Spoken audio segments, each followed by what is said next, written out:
السلام علیکم ورحمۃ اللہ وبرکاتہ۔ ناظرین کرام، میں ہوں اکبر علی عابدی اور آج میں آپ کی خدمت میں حاضر ہوں ہدایت النحو کے 8ویں سبق کے ساتھ۔ تو حضرات، اگر آپ نے گزشتہ سبق نہیں پڑھا ہے تو ویڈیو کے ڈسکرپشن میں اس کا لنک دیا گیا ہے، آپ اس لنک پر کلک کر کے ایک ایک سبق پڑھ سکتے ہیں۔ اسی طریقے سے اگر آپ ہمارے چینل کے پلے لسٹ میں جائیں تو وہاں پر بھی آپ کو تمام اسباق ترتیب وار مل جائیں گے۔ تو چلیے آج کا سبق شروع کرتے ہیں۔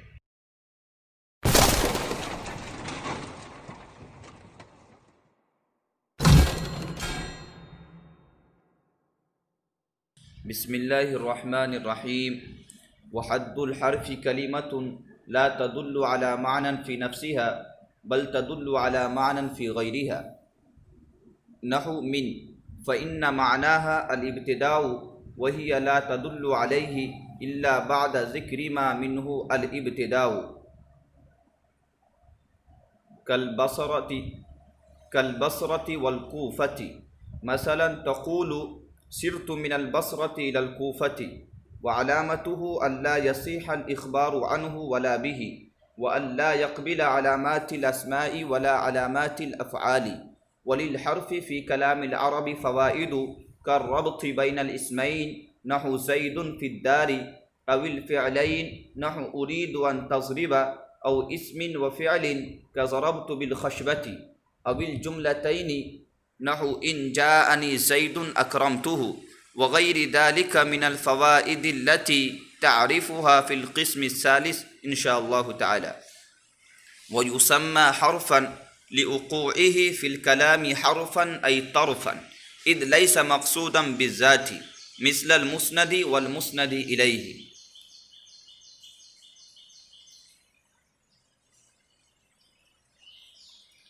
ترجمہ دیکھیں۔ وحد الحرفی، اور حرف کی تعریف، کلمۃ لا تدل علی معنی فی نفسها، حرف ایسا کلمہ ہے جو دلالت نہ کرے معنی فی نفسها پر، یعنی ایسے معنی پر دلالت نہ کرے جو اس کی ذات میں ہو، بل تدل علی معنی فی غیرها، بلکہ ایسے معنی پر دلالت کرے جو اس کے علاوہ میں ہو، جیسے من۔ فإن معناها الابتداء، بلا شبہ اس کا معنی یعنی من کا معنی الابتداء ابتدا ہے، یعنی لغت میں اس کا معنی ابتدا ہے۔ وہی لا تدل علیہ، اور وہ یعنی من اس پر دلالت نہیں کرتا ہے، یعنی ابتدا پر دلالت نہیں کرتا ہے مگر اس چیز کے ذکر کرنے کے بعد جس سے ابتدا ہو۔ کالبصرۃ والکوفۃ، جیسے بصرہ اور کوفہ۔ مثلا تقول سرت من البصرۃ الی الکوفۃ، میں بصرہ سے کوفہ گیا۔ وعلامته الا یصح الاخبار عنه ولا به، اور اس کی علامت یعنی حرف کی علامت یہ ہے کہ درست نہ ہو اخبار عنہ ہونا اور نہ بھی ہونا، یعنی مخبر عنہ اور مخبر بھی ہونا درست نہ ہو۔ وَأَلَّا يَقْبِلَ عَلَامَاتِ الْأَسْمَاءِ وَلَا عَلَامَاتِ الْأَفْعَالِ، اور دوسری علامت یہ ہے کہ وہ قبول نہ کرے، وَأَلَّا يَقْبِلَ، اور وہ قبول نہ کرے اسماء کے علامتوں کو، یعنی اسم کے علامتوں کو، اور نہ فعل کی علامتوں کو۔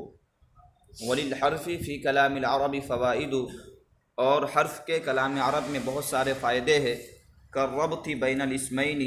نحو زید فی الدار، او الفعلین، جیسے دو اسموں کے درمیان ربط پیدا کرنا، جیسے زید فی الدار، یا دو فعلوں کے درمیان ربط پیدا کرنا، جیسے ارید ان تضرب، او اسم و فعل، یا ایک اسم اور ایک فعل کے درمیان ربط پیدا کرنا، جیسے ضربت بالخشبۃ،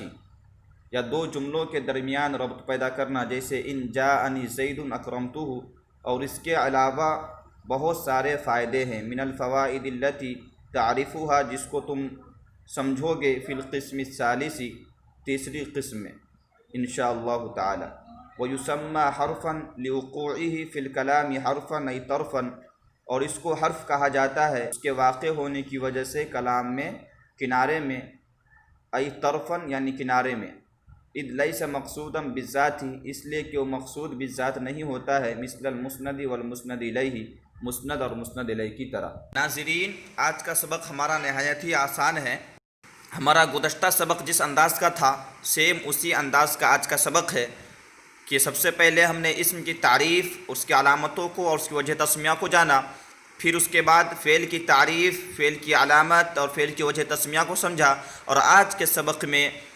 کلمے کی تیسری قسم یعنی حرف کی تعریف، حرف کی علامت اور حرف کی وجہ تسمیہ کو پڑھیں گے۔ تو دیکھیے، وحد الحرف کلمۃ لا تدل سے مصنف علیہ الرحمۃ والرضوان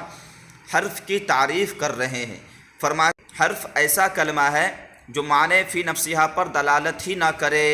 یعنی جس طریقے سے آپ نے اسم کی تعریف پڑھی تھی اور فعل کی تعریف پڑھی تھی کہ اسم کی تعریف ایسا کلمہ ہے جو معنی فی نفسہا پر دلالت کرے اور زمانہ نہ پایا جائے، فعل کی تعریف آپ نے پڑھا تھا کہ فعل ایسا کلمہ ہے جو معنی فی نفسہا پر دلالت کرے اور اس کے اندر زمانہ بھی پایا جائے، اور حرف کی تعریف یہ ہے کہ وہ معنی فی نفسہا پر ہی دلالت نہ کرے بلکہ معنی فی غیر نفسہا پر دلالت کرے، یعنی مستقل معنی پر دلالت نہ کرے۔ معنی فی نفسہا سے مراد مستقل معنی ہے، اور مستقل معنی سے مراد ایسا معنی ہے جو اپنا معنی دینے میں کسی غیر کا محتاج نہ ہو،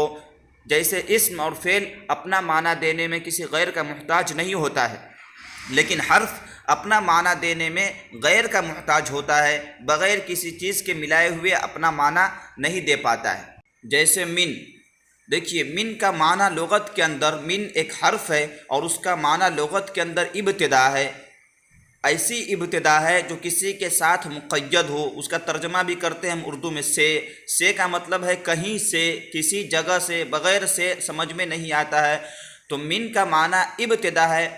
من فإن معناها الابتداء، من کا معنی ابتدا ہے، لیکن وہ ابتدا پر دلالت نہیں کرتا ہے جب تک کہ اس چیز کو ذکر نہ کر دیا جائے جہاں سے ابتدا ہو رہی ہے کام کی۔ جیسے بصرہ اور کوفہ مثال کے طور پر لے لیجئے، آپ کہیں گے سرت من البصرۃ الی الکوفۃ، میں بصرہ سے کوفہ گیا، تو یہاں پر من کا معنی جو ابتدا ہے وہ اچھے طریقے سے سمجھ میں آ رہا ہے کہ میری چلنے کی ابتدا اور جانے کی ابتدا بصرہ سے ہوئی، الی الکوفۃ، اور میں کوفہ گیا تو جانے کی جو انتہا ہے وہ کوفہ میں ہوئی،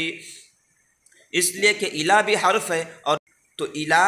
جس کا معنی انتہا کے ہے وہ اپنے معنی کو بتانے میں کوفہ کا محتاج ہے، یعنی جس جگہ پر کام کی انتہا ہوئی۔ وعلامتہ سے مصنف علیہ الرحمہ اس کی علامتوں کو بیان فرماتے ہیں، اور اس کی علامت یہ ہے کہ اخبار عنہ کا ہونا بھی درست نہ ہو اور اخبار بہ کا بھی ہونا درست نہ ہو، یعنی نہ مسند ہو اور نہ مسند الیہ۔ اسی طریقے سے وہ اسم کی علامتوں کو قبول نہ کرے اور نہ ہی افعال کی علامتوں کو قبول کرے۔ وللحرف فی کلام العربی فوائد سے مصنف علی الرحمہ ایک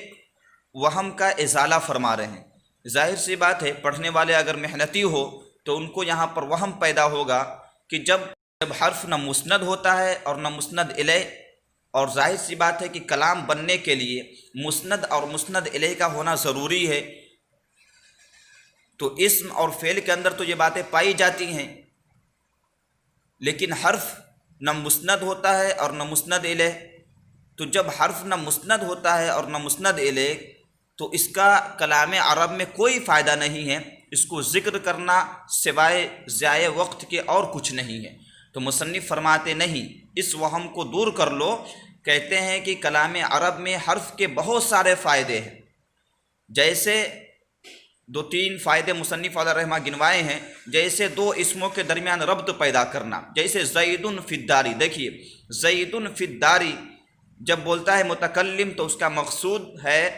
زید کا گھر کے اندر بتانا کہ زید فی الداری، زید گھر میں ہے، تو دیکھیے یہاں پر فی جو حرف ہے اسی کے ذریعے یہ بتانا، اسی کے ذریعے متکلم کا یہ مقصود پورا ہو پائے گا، بغیر فی کے پورا نہیں ہو پائے گا۔ زید فی الداری، زید گھر میں ہے، اگر فی نہیں لگائیں گے تو ہو جائے گا زید الدار، تو کچھ معنی نہیں نکلے گا۔ زید الدار، زید گھر ہے، جو کہ متکلم کے مقصود کے بالکل ہی خلاف ہے۔ اول فعلینی کہتے ہیں دو فعلوں کے درمیان بھی ربط پیدا کیا جاتا ہے، جیسے اریدو ان تضربا، دیکھیے اریدو ایک الگ فعل ہے اور تضربو یہ ایک الگ فعل ہے، لیکن ان دونوں کے درمیان حرف ان نے ربط پیدا کر دیا ہے کہ تضربو کو معنی مصدری میں کر کے اریدو کا مفعول بھی بنا دیا ہے۔ اریدو ان تضربا، میں چاہتا ہوں کہ تم مارو،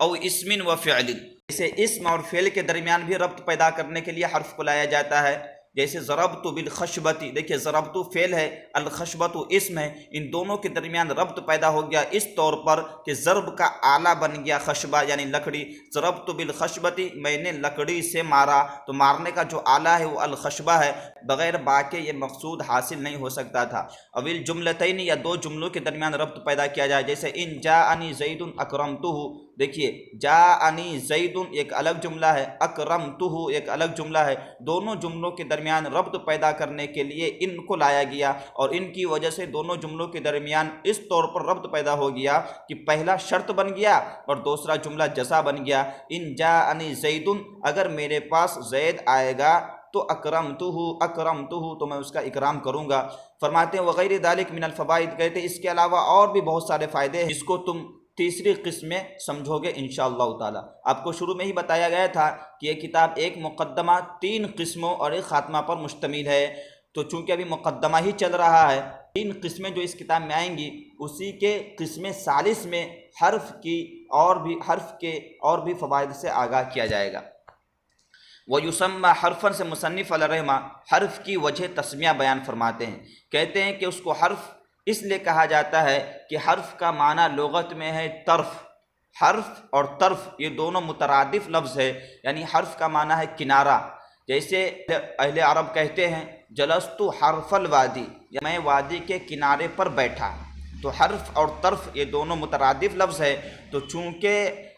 حرف بھی کلام کے طرف میں واقع ہوتا ہے، یعنی حرف بھی کلام کے کنارے میں واقع ہوتا ہے، اس لیے اس کو حرف کہہ دیتے ہیں، تو اس کا نام حرف رکھا جاتا ہے اس کے واقع ہونے کی وجہ سے کلام عرب میں حرف میں یعنی طرف میں، اور حرف اور طرف مترادف لفظ ہے یعنی کنارے میں۔ تو کنارے میں کس طور پر یہ واقع ہوتا ہے؟ کنارے میں واقع ہونے کا کیا مطلب ہے؟ جیسے ہم تو دیکھ رہے ہیں زید فی الداری، تو یہاں پر جو فی ہے وہ تو بیچ میں آیا ہے، ایک طرف زید ہے اور دوسری طرف الدار ہے، بیچ میں آیا ہے فی، تو آپ کہہ رہے ہیں کنارے میں واقع ہوتا ہے۔ کنارے میں واقع ہونے کا کیا مطلب ہے؟ فرماتے ہیں اذ لیس مقصودا بالذات مثل المسند والمسند الیہ، کہ یہ مسند اور مسند الیہ کی طرح مقصود بالذات نہیں ہوتا ہے، اور جو مقصود بالذات نہ ہو اس کو کنارے میں چھانٹ دیا جاتا ہے، تو گویا یہ بھی کلام عرب میں کنارے میں واقع ہوتا ہے۔ تو ناظرین، آج کے سبق کا خلاصہ یہی ہے کہ آپ حرف کی تعریف، حرف کی علامت اور حرف کی وجہ تسمیہ کو سمجھ جائیں۔ تو چلیے آج کا سبق یہیں پر ختم ہوتا ہے، پھر ملیں گے ایک نئے سبق کے ساتھ، جب تک کے لیے خدا حافظ۔